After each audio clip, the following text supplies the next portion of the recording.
Welcome everyone to the Canadian Nurses Association's webinar series, Progress in Practice. This webinar is called CNA Code of Ethics for Registered Nurses, a Primer. And this session is being recorded for nurses who are unable to participate today. My name is Lisa Ashley, and I'm a Senior Nurse Advisor at the Canadian Nurses Association, and I will be presenting this webinar. At the end of the presentation, we will answer your questions, which you can type in the Q&A box that you see at the bottom of the screen. We will address as many questions as time allows.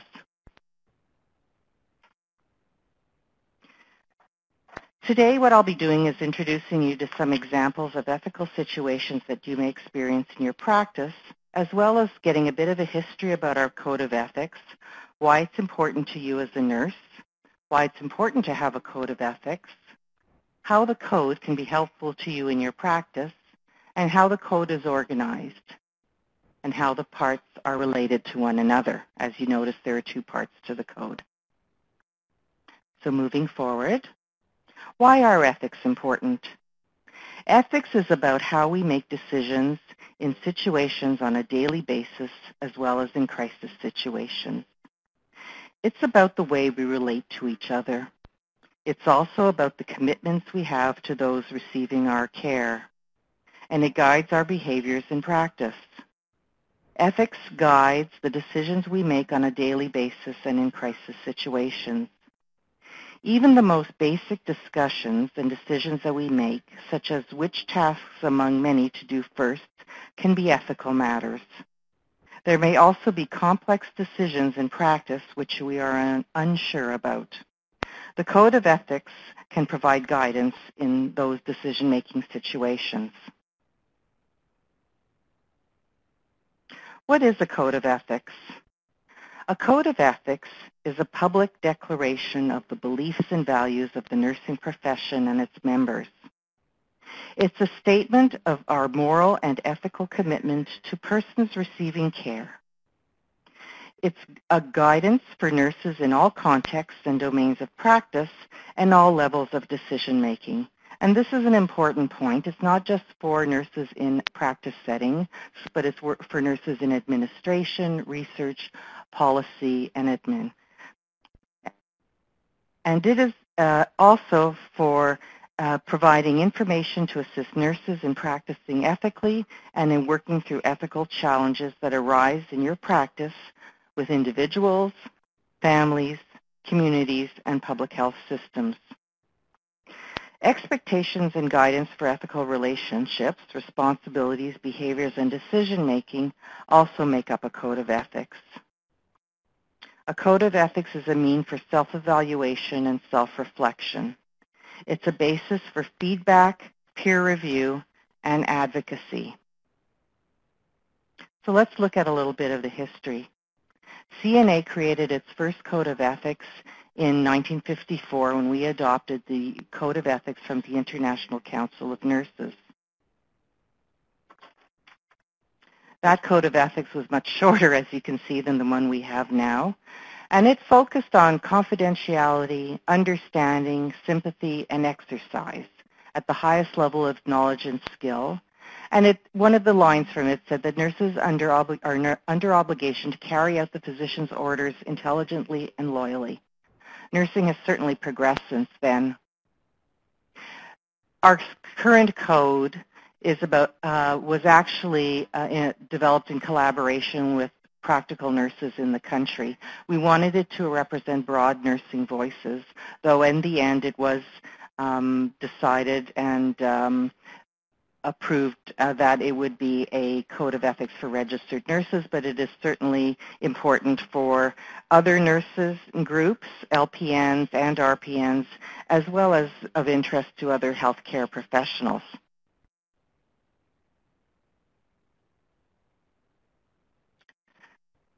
The Code is used in conjunction with professional standards from your regulators and laws and regulations. In many Canadian provinces, the Code has been made part of practice standards. Legislation requires nurses to practice according to these standards. Therefore, nurses are required by legislation to practice according to the Code of Ethics. And you'll probably notice in many of your provinces that they are, your different jurisdictional nursing colleges are making decisions to adopt the Code of Ethics, and that those discussions are happening right now. At the current point, the 2008 Code of Ethics is currently adopted and approved by the jurisdictions across the country, and they are now looking at the 2017 Code, and it was developed in consultation with them. Codes also inform nurses and the public of the ethical values and standards nurses are expected to uphold. If you think about in Canada, nursing as a self-regulated profession, the purpose of professional regulation is to serve and protect the public, and Code of Ethics are integral to achieving this aim. So the Code of Ethics is used in conjunction with professional standards, laws, and regulations, as I said, and the codes inform nurses and the public about the ethical values and the standards nurses are expected to uphold. It's seen as a regulatory tool for practice standards, evaluating competence, and conducting reviews. And it's seen as an aspirational guide to support change mechanisms, social justice, visionary objectives, and broad nursing goals. So CNA's Code of Ethics for Registered Nurses functions both as a regulatory and an aspirational tool by being organized into two parts: nursing values and ethical responsibilities, and ethical endeavors, which you will see on this next slide. Ooh, and the visual didn't turn out well. So CNA's created a code which functions both as a regulatory and an aspirational tool, and that two-part framework is part of this code. There should be an inner circle called Part 1, where we have the core nursing values and ethical responsibilities expected of registered nurses and for which they are accountable. These values and responsibilities are set out in Part 1 of the code with 7 primary values and their accompanying responsibility statements. There's an outer circle then around that describing the ethical endeavors related to broad societal issues. These ethical endeavors are outlined in various statements found in Part 2 of the Code and address broad societal issues that affect health and well-being. Nurses endeavor to maintain awareness of these social justice issues and to advocate for change. So again, Code of Ethics can be aspirational statements and can also serve as a basis for self-regulation. And those two purposes are not diametrically opposed, but rather in harmony with one another. One goal speaks to the broader goals of nursing, and the other provides a basis for developing ethical expectations or standards of nursing practice. What is most important is that these two purposes can be held in balance, since the code needs to be useful for many purposes while maintaining public trust as our key goal.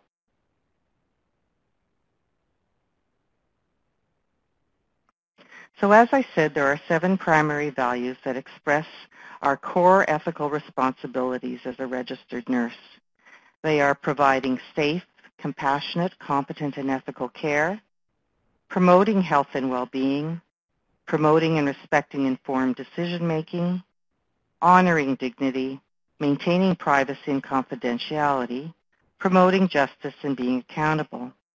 And I must let you know that if you go on the CNA website and you put in the CNA website /ethics, it'll bring you to the Code of Ethics webpage.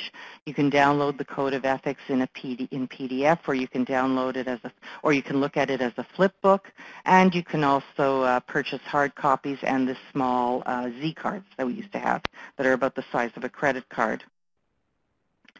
So the code doesn't just tell you the values, it links them to your practice.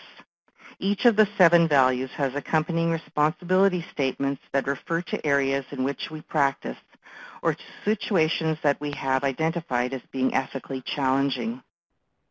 Each of the responsibility statements serves as an example of how a particular primary value plays out in practice.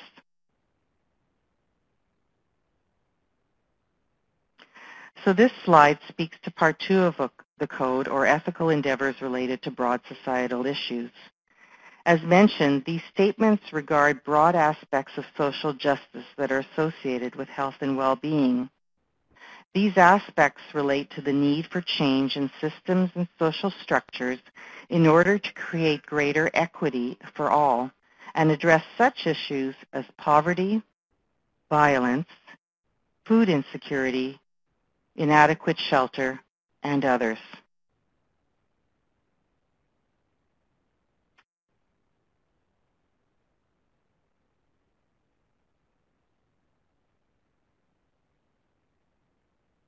How can the code be helpful to you? So as I spoke about earlier, it can be used as a means of self-reflection, it provides a basis for feedback from others, and it supports advocacy. It can make a difference to you in your everyday decision-making. The code lets you see our ethical commitments more clearly. It can also be used as a means for self-reflection as a basis for providing or receiving feedback. And you can use the code to think through ethics in your practice and assess your ethical behaviors.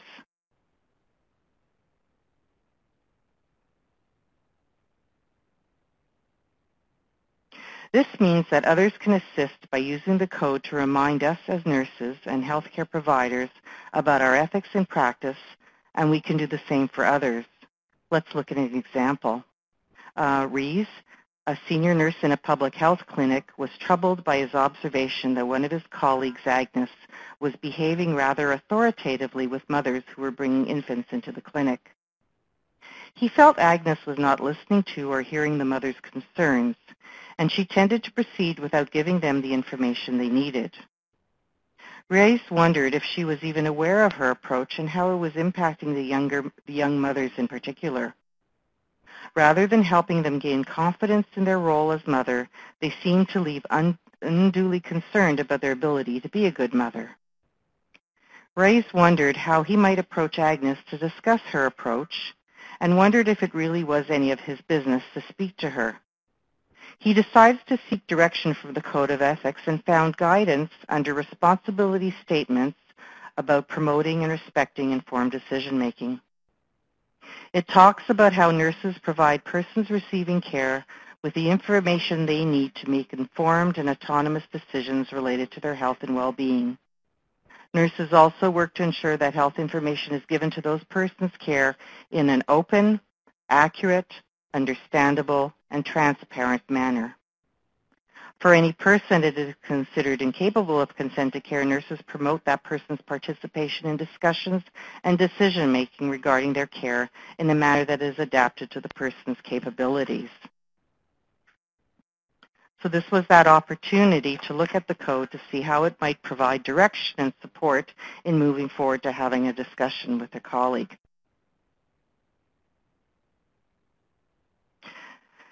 Another example is that the code can be used as a basis for advocacy. This means that you can use the code to advocate for change on behalf of patients when you believe that they are not receiving the treatment or care required to meet their needs, or when something seems ethically inappropriate. Think of the situations that nurses are facing right now with pop-up safe consumption sites, with medical assistance in dying. And so in the code, you're able to find areas that help you to understand making decisions for these things that you have to look at from an ethical perspective, a legal perspective, and a regulatory perspective.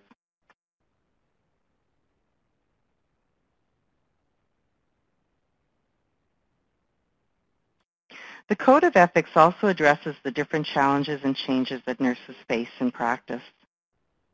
So consider affecting the public. There's greater public access to health information now from a variety of formal and informal sources. So how do you deal with that?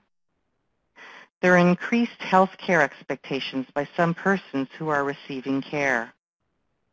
There's a huge demographic shift as baby boomers age and the very old live longer.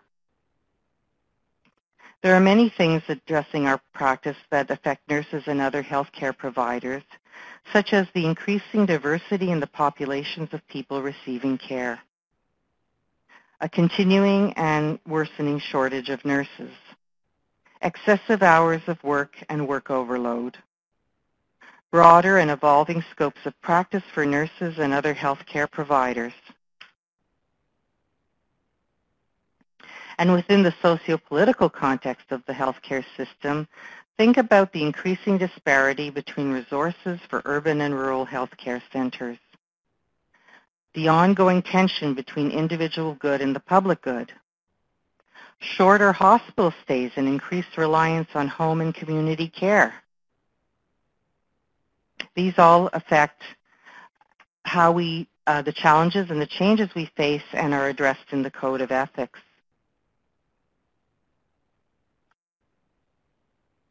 There's a climate change that we are experiencing, and that helped us to develop this new Code of Ethics, because there's also increasing threats to professional self-regulation, changes to the practice climate, changes to the role of nursing, nursing regulators, nursing associations, an increasing awareness of the role of social justice, and building collaboration amongst all the different types of nurses and how we work.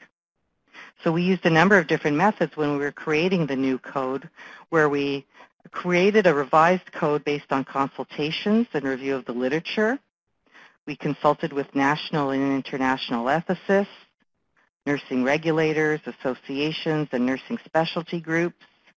We spoke to registered nurses, nurse practitioners, licensed practical nurses, clinical nurse specialists. We spoke to academics who had specialty in ethics, and we kept revising and working with an advisory committee until the code became what it is that you have in front of you. The 2017 update of the code is responding to what we're hearing from all those different key informants. It reflects societal changes and the needs of all nurses in their practice, including nursing students.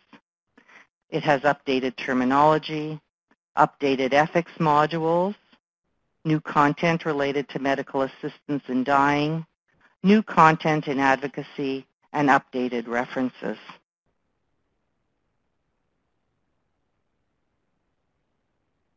I'd just like to speak a bit about some of the changes in the code from the 2008 code, because that was one of the questions we received, and I have time.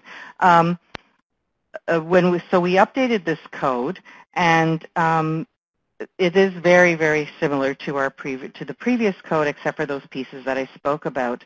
We've significantly revised the definition of compassionate.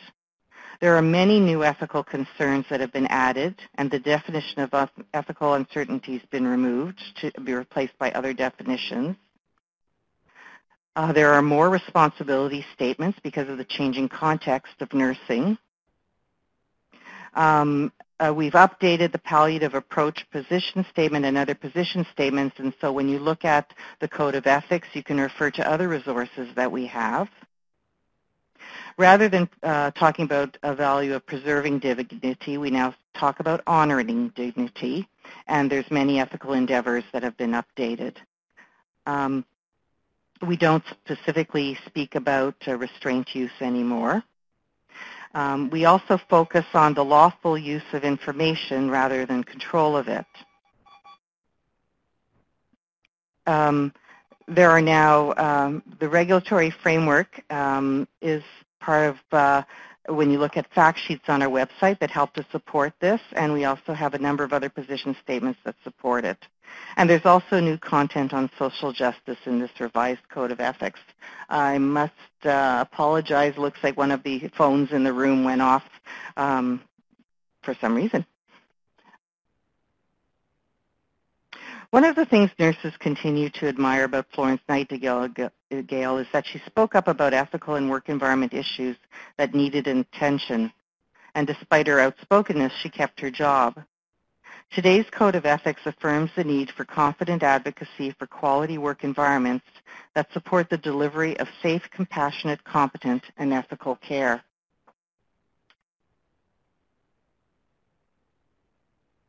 If you think that moral distress is new to nursing, hear what an honored practitioner from the past had to say on the subject. In her notes on nursing, Florence Nightingale wrote, "I have often seen really good nurses distressed because they could not impress the doctor with the real danger of their patient, and quite provoked because the patient would look either so much better or so much worse than he really is when the doctor was there. The distress is very legitimate, but it generally arises from the nurse not having the power of laying clearly and shortly before the doctor and the facts from which she derives her opinion, or from the doctor being hasty and inexperienced and not capable of eliciting them. Someone who really cares for their patient will soon learn to ask for and appreciate the information of a nurse who is at once a careful observer and a clear reporter. Before we move on to the Q&A period, I'd like to ask participants a couple of short survey questions about today's webinar. Now we see people responding. How likely are you to use the information provided? Did other people who did not register attend this webinar with you?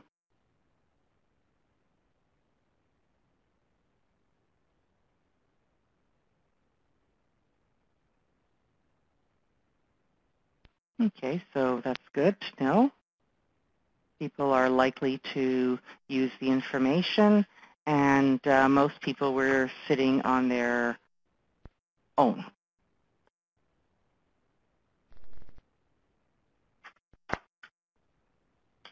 If you haven't, I'm going to flip to the next one. If you haven't already, please type any questions you have in the Q&A text box at the upper right-hand corner of your computer screen. I'm going to start the discussion portion of the webinar now and just see what questions have come up. Will there be any e-learning on the code to support uptake and continuing competency education? Yes, definitely. Actually, if you go on the Nurse One on our ethics page of our website right now, it takes you to Course Park e-learning modules.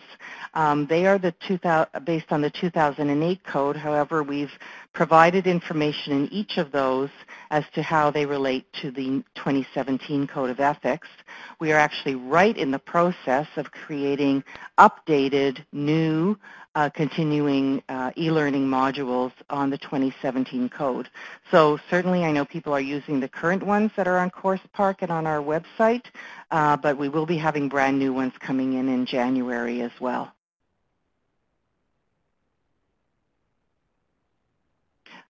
People are glad to see the update with social justice. So one question is, how do ethics come into play when you have a patient that you know personally? The care that we provide to someone that we know, no matter who they are, is bound in the same way by the Code of Ethics. The question comes here is, do you feel that you can be disengaged or just engaged as a professional enough in caring for someone you know personally in a way that meets the Code of Ethics and your regulatory standards? And so that would be a question that you would need to have to ask yourself as to whether you feel that you can give safe, compassionate, ethical care to someone that you know, or should you, ensuring that you're not abandoning your patient, ensure that other nurses are looking after the person you know personally instead.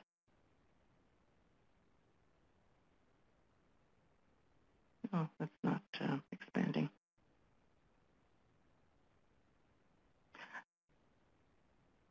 The next question is, does the code have the capacity to help nurses deal with moral distress that results from breach of our values? Perhaps somebody could expand that a little more.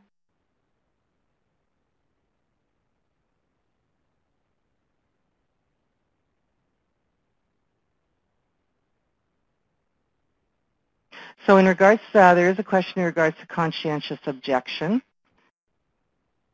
And yes, so this actually came up in a recent session that I was doing in regards to the code, and we were discussing medical assistance in dying. And this again is looking at the situation of whether nurses should be would ensure that they're not abandoning their patient.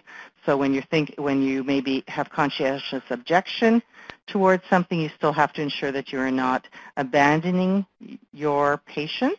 And so conscientious objection is a situation in which a nurse informs their employer about a conflict of conscience and the need to refrain from providing care because a practice or procedure conflicts with the nurse's moral beliefs. And the code goes into more details about that. But you have to ensure that you are not abandoning your patient. How does a mentor nurse build capacity for students when the expectation is you have two nurses who have ability to do twice the work?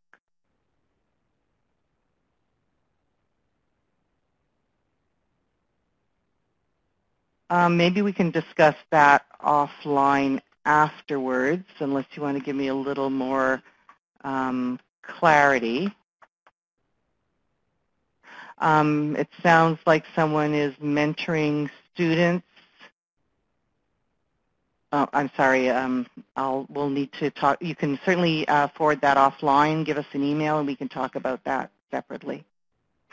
We had some other questions that came in as well. Why is the Code of Ethics important in our day-to-day practice? And I believe we addressed that. The resources, we have the e-learning modules which are available. And in comparison, when we're talking about the law or regulatory standards, as you know, as a registered nurse, we talked about how the code is aspirational as well as regulatory because it is actually adopted by our licensing bodies in provinces and territories. So as a regulatory tool, it's used as practice standards, evaluating our competence and conducting reviews. But then it's also aspirational, where it's a change mechanism. It looks at social justice with broad nursing goals. And then we have the laws that bind us. And this was one other discussion that came up in regards to pop-up safe consumption sites and ensuring that nurses are looking at the issue to perhaps work there or not as when they're illegal pop-up sites, what the law is saying, what your regulator is saying from your licensing perspective, and what your conscience is saying and the Code of Ethics is saying. So it's important to look at all these issues when you're moving forward. So I don't believe we have any other questions. If you do have more information, and this is a very complex topic, I would like people to email, look at our website. Thank you so much for your questions and for your participation today. And we hope this session stimulated your thinking about nursing practice. Please contact me or visit our website. You can also access recordings of our webinars by visiting CNA's YouTube channel. And you can also download files and your certificate of participation now by using the pods under the presentation, under the files section. Our upcoming webinar is updates on Form T2201 Federal Disability Tax Credit Certificate, New Authority for Nurse Practitioners. And if you haven't already, please consider registering for that webinar. Please note that our biennium is also occurring in June, and we have a pre-conference workshop as well, so please consider registering. Thank you.